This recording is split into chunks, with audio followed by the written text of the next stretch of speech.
Selamat pagi, perkenalkan nama saya Willy Fernandes Tagalung, NPM 18010060021. Saya merupakan seorang mahasiswa di Universitas HKBP Nomensen Pematang Siantar. Dan pada kali ini saya membuat video ini untuk memenuhi tugas ekonomi moneter yang membahas tentang kebijakan moneter. Dalam video ini saya akan memaparkan bab 1, yang dimana bab 1 itu terdiri dari 3. Yang pertama pendahuluan, yang kedua kata pengantar, dan yang ketiga latar belakang masalah. Yang pertama itu pendahuluan.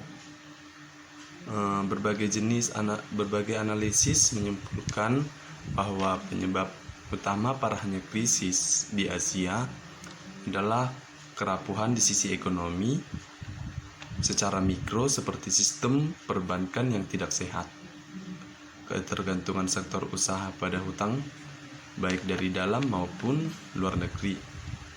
Istilah ini sering dikenal sebagai highly leverage dan sistem pasar yang dikuasai oleh segelintir monopolis yang menjadi kuat akibat praktek kolusi.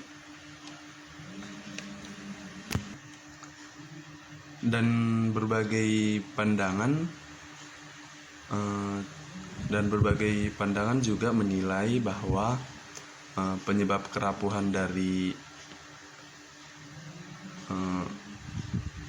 krisis di segi mikro tersebut kemudian diperburuk oleh ketidaktepatan kombinasi kebijakan ekonomi makro yang sering disebut sebagai policy mix yang diambil pada awal selama krisis berlangsung. Sebagai instrumen kebijakan ekonomi makro, kebijakan moneter sangat memiliki peran penting dalam menyelesaikan krisis ekonomi yang sedang terjadi tersebut. Dan yang menjadi fenomena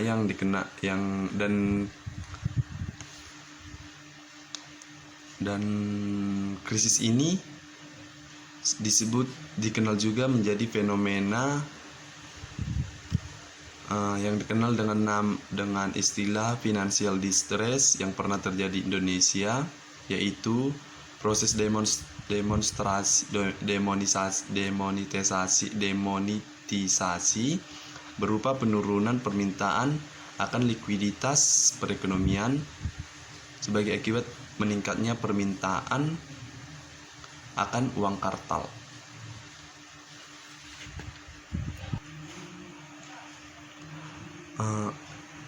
Menurut McNeilis pada bukunya yang diterbitkan pada tahun 1988,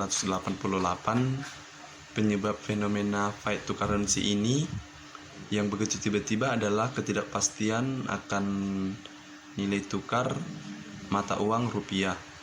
Oleh karena itu, upaya pemulihan ekonomi sangat tergantung kepada ketepatan strategi kebijakan moneter yang diambil oleh pemerintah, khususnya dalam rangka membalikan kepastian nilai tukar mata uang rupiah tersebut.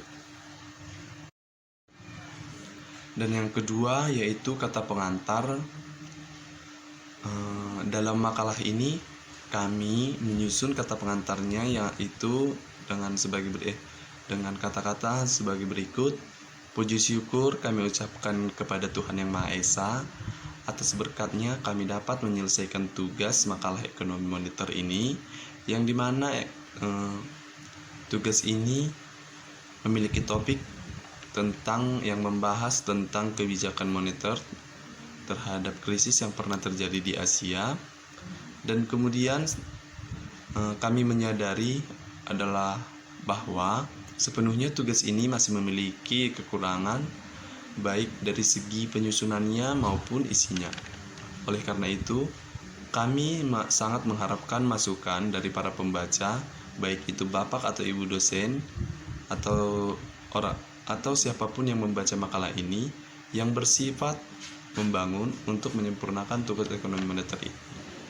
Akhir kata, kami mengucapkan dan berharap semoga tugas ekonomi moneter ini bermanfaat bagi semua pembaca. Sebelum dan sesudahnya kami mengucapkan terima kasih.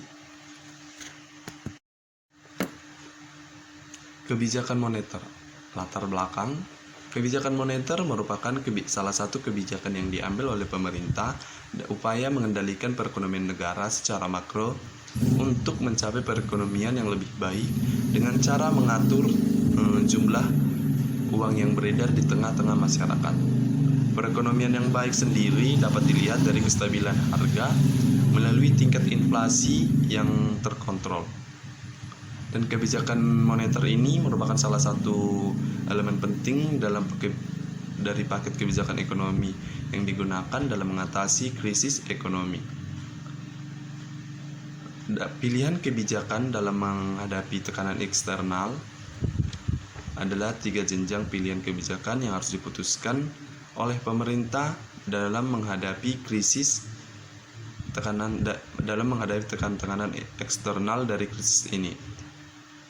Menurut Krugman 1995, beliau membagikan 3 bagian mengenai upaya menghadapi tekanan-tekanan eksternal itu, yaitu yang pertama, apakah tekanan-tekanan eksternal tersebut harus dihadapi melalui kebijakan financing, yaitu dengan meminjam dana atau berhutang dana dari luar negeri untuk menutupi penurunan penerimaan ekspor dan kenaikan biaya impor atau biaya bunga.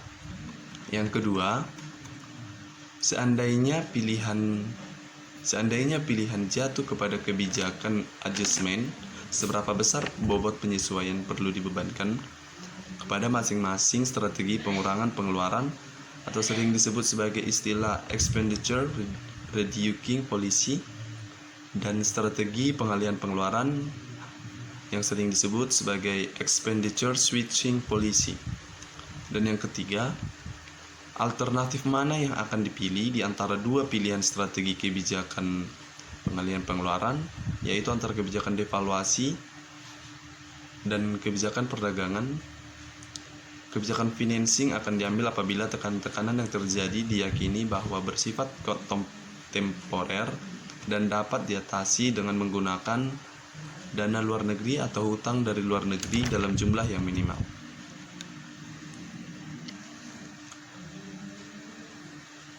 Kebijakan devaluasi memiliki keunggulan daripada kebijakan perdagangan karena tidak membutuhkan administrasi dan birokrasi yang rumit.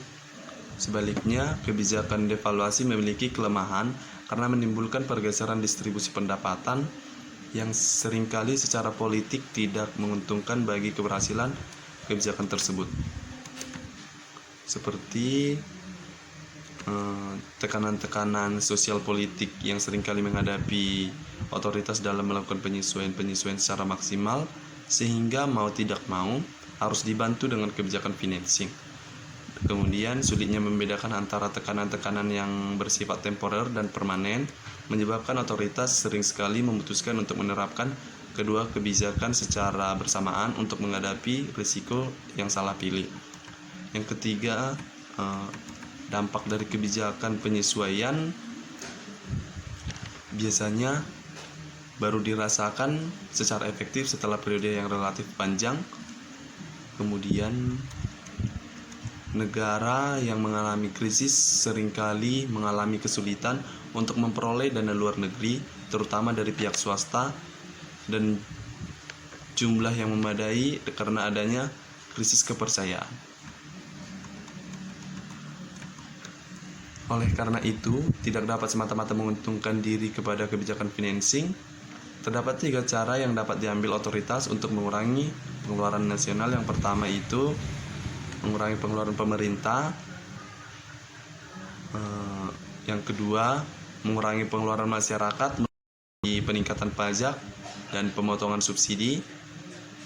Yang ketiga, membatasi hutang sektor swasta melalui pembatasan pembelian kredit oleh sistem perbankan, yang dimana kebijakan ini berada di dalam ruang lingkup kebijakan moneter.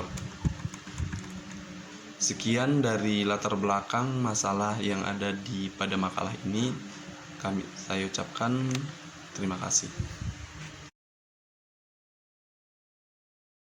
Perkenalkan, nama saya Septiana Nenggolan, NPM 1801060006, Prodi Pendidikan Ekonomi di Universitas HKBP Nomensen Pematang Siantar Grup A. Di sini saya akan menjelaskan bab 2, yaitu tentang beberapa alternatif strategi kebijakan moneter dari sisi-sisi teori. Yaitu strategi kebijakan moneter pada dasarnya terkait dengan penetapan tujuan akhir kebijakan moneter dan strategi untuk mencapainya. Permasalahan yang sering terjadi adalah bahwa sasaran akhir yang ingin dicapai dari suatu kebijakan moneter sangat banyak dan belum tentu semuanya dapat tercapai secara bersamaan. Bahkan sering terjadi kontradiktif. Dari sisi teori, terdapat beberapa strategi dalam mencapai tujuan kebijakan moneter. Yang pertama, penargetan nilai tukar atau exchange rate targeting. Strategi kebijakan moneter dengan penargetan nilai tukar mendasarkan pada keyakinan bahwa nilai tukarlah yang paling dominan pengaruhnya terhadap pencapaian sasaran akhir kebijakan moneter. Pada umumnya, strategi itu ditempuh oleh negara-negara yang perekonomiannya masih relatif kecil, tetapi sangat terbuka, seperti Singapura dan Belanda. Dalam pelaksanaannya, terdapat 3 alternatif yang dapat ditempuh. Yang pertama, dengan menetapkan nilai mata uang domestik terhadap harga komoditas tertentu yang diakui secara internasional. Yang kedua, dengan menetapkan nilai mata uang domestik terhadap mata uang negara-negara besar yang mempunyai laju inflasinya rendah. Yang ketiga, dengan menyesuaikan nilai mata uang domestik terhadap mata uang negara tertentu ketika perubahan nilai mata uang diperkenankan sejalan dengan perbedaan laju inflasi antara kedua negara. Teori yang kedua yaitu penargetan besaran moneter atau monetary targeting. Ini dilakukan dengan menetapkan pertumbuhan jumlah uang beredar sebagai sasaran antara serta kredit. Teori yang ketiga, penargetan inflasi atau inflation targeting. Dilakukan dengan mengumumkan kepada publik mengenai target inflasi jangka menengah dan komitmen Bank Sentral untuk mencapai stabilitas harga sebagai jumlah jangka panjang dari kebijakan moneter. Teori yang terakhir yaitu yang keempat, strategi kebijakan moneter tanpa jangka yang tegas. Dalam rangka mencapai kinerja perekonomian yang memuaskan, beberapa negara lebih memilih kebijakan moneter tanpa mengungkapkan penargetan secara tegas. Bank Sentral tetap memberikan perhatian dan komitmen untuk mencapai tujuan akhir kebijakan moneter. Demikian penjelasan tentang bab 2. Halo, perkenalkan nama saya Hafifah Lamadesyanipar, NPM 18101060022. Di sini saya akan menjelaskan materi selanjutnya, yaitu mengenai krisis moneter pada bab 3 tentang faktor-faktor apa saja yang memicu timbulnya krisis moneter dan juga kebijakan apa sih yang diambil dalam mengatasi krisis moneter. Yuk kita simak. Perubahan perekonomian yang terjadi secara cepat dapat menimbulkan menurunnya nilai tukar mata uang dan juga harga pokok kebutuhan akan melambung semakin tinggi. Contohnya, krisis moneter yang terjadi pada tahun 1997 porak-porandakan perekonomian global, tidak memandang itu negara berkembang ataupun negara maju. Oleh karena itu, krisis ekonomi yang terjadi pada tahun 1998 juga ditandai karena adanya faktor-faktor eksternal dan juga domestik. Ada 4 penyebab krisis ekonomi Indonesia yang terjadi pada tahun 1997 sampai dengan 1998.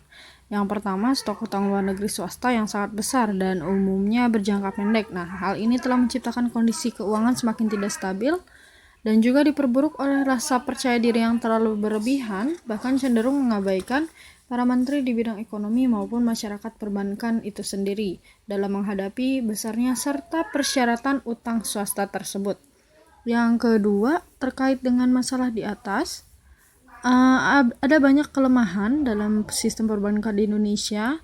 Dengan kelemahan sistemik perbankan tersebut, masalah utang swasta eksternal langsung beralih menjadi masalah perbankan dalam negeri. Nah, yang ketiga, sejalan dengan semakin tidak jelasnya arah perubahan politik, maka isu tentang pemerintahan otomatis berkembang menjadi persoalan ekonomi pula. Dan yang keempat, perkembangan situasi politik telah makin menghangat akibat adanya krisis ekonomi dan pada gilirannya memperbesar dari krisis ekonomi itu sendiri. Kebijakan moneter yang diambil oleh pemerintahan dalam mengatasi krisis moneter. Yang pertama ada operasi pasar terbuka. Operasi pasar terbuka merupakan cara mengendalikan uang yang beredar dengan menjual atau membeli surat berharga pemerintahan. Nah, jika ingin menambah jumlah uang beredar, maka pemerintahan akan membeli surat berharga tersebut, dan jika ingin mengurangi, maka pemerintahan akan menjual surat berharga pemerintahan kepada masyarakat. Yang kedua, ada fasilitas discount rate atau diskonto. Fasilitas ini untuk mengatur jumlah uang beredar dengan memainkan tingkat bunga pada bank sentral di bank umum. Bank umum terkadang mengalami kekurangan uang sehingga harus meminjam ke bank sentral.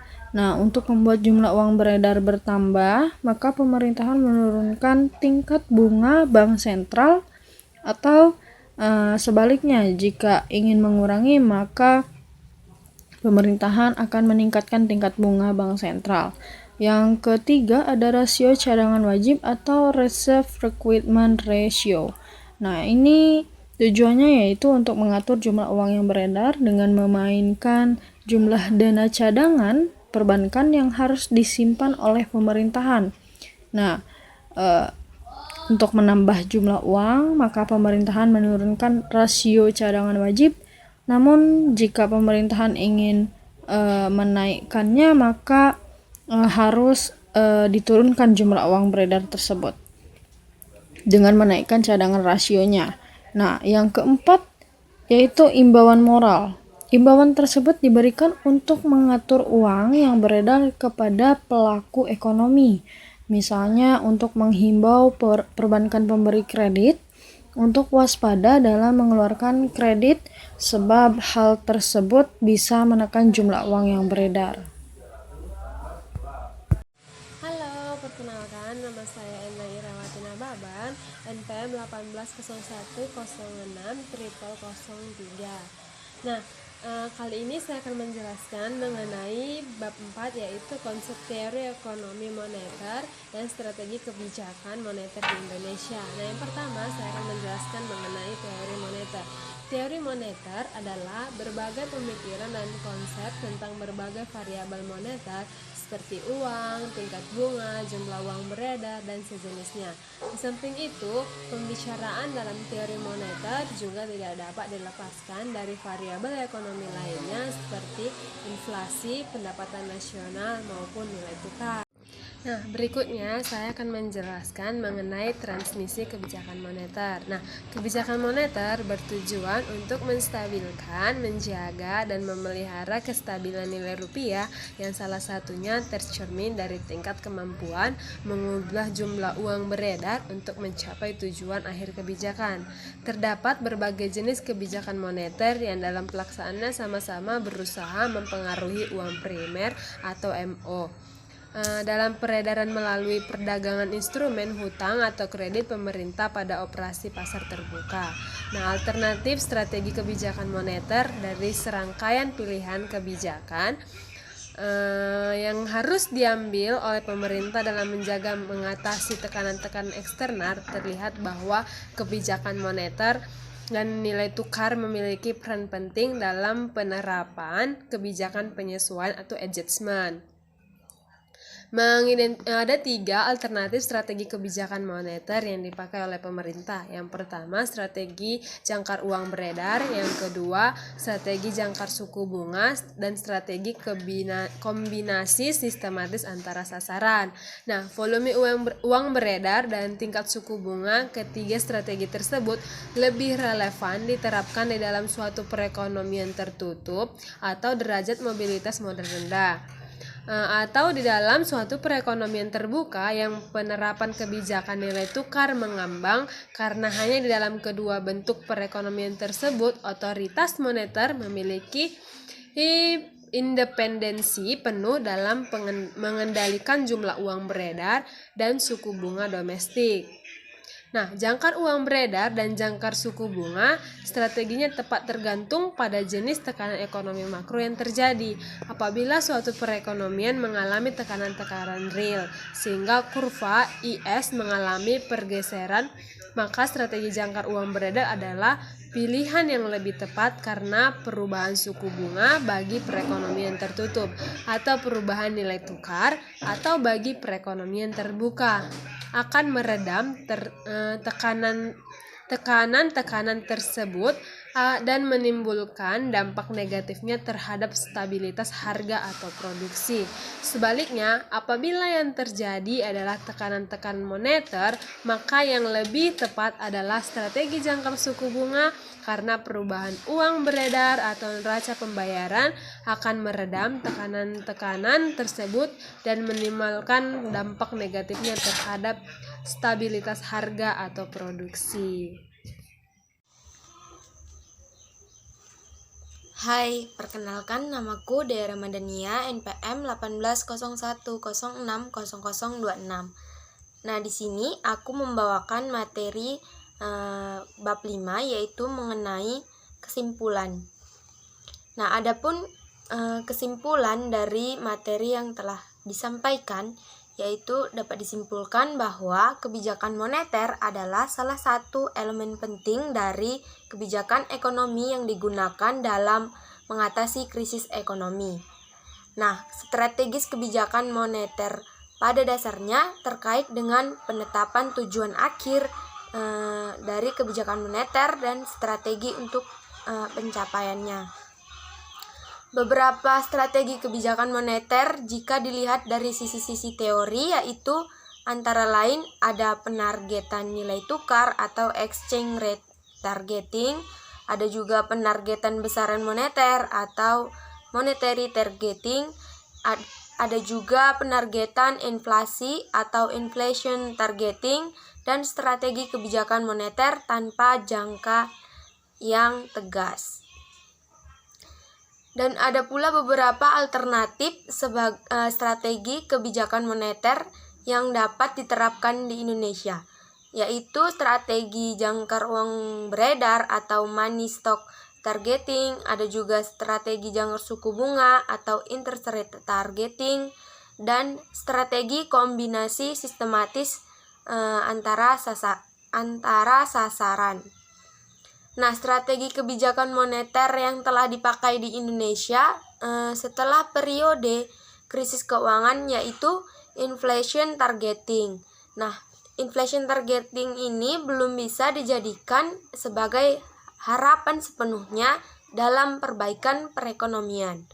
Masalahnya pada saat pemerintah menggunakan jalur suku bunga untuk memenuhi target inflasi yang ditetapkan secara simultan, hal ini dapat mempengaruhi variabel makroekonomi yang lain, sehingga masih diperlukan kebijakan lain yang lebih komprehensif agar diperoleh hasil yang maksimal. Nah, selain itu, beberapa negara telah meninggalkan sistem kebijakan tersebut karena dianggap sudah kurang sesuai untuk negaranya. Nah, strategi kebijakan moneter yang ditetapkan pemerintah harus dapat meyakinkan masyarakat agar pada saat penerapan strategi kebijakan yang akan dikeluarkan dapat diikuti secara simultan dengan melakukan kebijakan-kebijakan yang berasal dari sektor lain yang bisa mendukung terlaksananya kerangka strategi yang diinginkan. Nah, misalnya itu fundamental makroekonomi stabil. Nah, stabilitas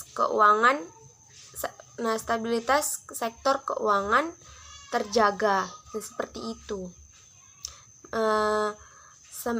Seperti itulah simpulan yang dapat saya ambil dari materi yang telah disampaikan oleh teman-teman saya sebelumnya. Terima kasih.